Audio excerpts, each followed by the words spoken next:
Pulezidenti Museveni akwasiddwa ebiwandiiko okuva mu babaka b'amawanga ag'enjawulo mwenda abagenda okukiikirira ensi zaabwe kuno. Mu bawaddeyo ebiwandiiko kuliko omubaka wa Ethiopia omujja Esegnet Bizabi Yimeno ng'ono yasoose okuwaayo empapula ze. Atuusiza obubaka bwa pulezidenti wa Ethiopia Sale Workzede eri Pulezidenti Museveni ne yeeyama okwongera okunyiikiza enkolagana wakati w'amawanga gombiriri. Who accredited me to the Republic of Uganda as AMBASADA extraordinary and plenipotentiary. Omulala awaddeyo empapula ze ye mubaka wa India mu Uganda omujja Upenda Singh Rawat. Your Excellency, I have the honor to present you the new High Commission of India to Uganda, His Excellency Upenda Singh Rawat.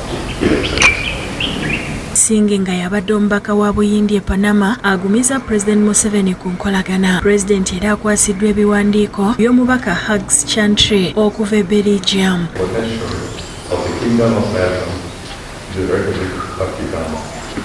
Ono naye atuusiza obubaka bwa Ssaabaminisita wa Belgium Alexander De Croo n'ategeeza nti batunuulidde okunyiikiza enkolagana.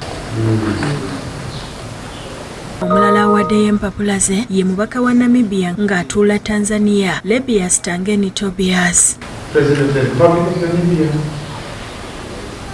has accredited me as High Commissioner Extraordinary and Plenipotentiary of the Republic of Namibia to the Republic of Uganda.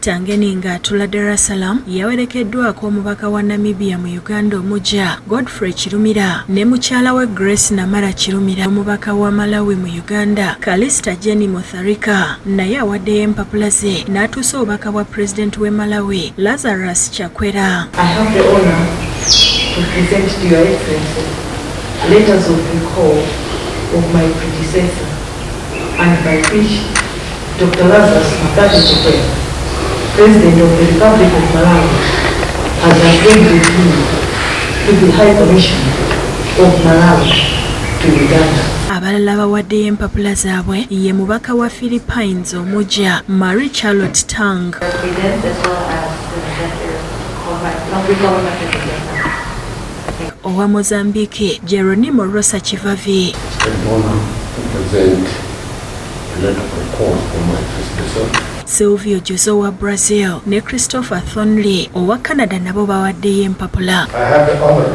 to present to you the letter of recall of my predecessor and the letter by which President Luiz Inácio Lula da Silva accredits me as the new ambassador of Brazil to the Republic of Uganda.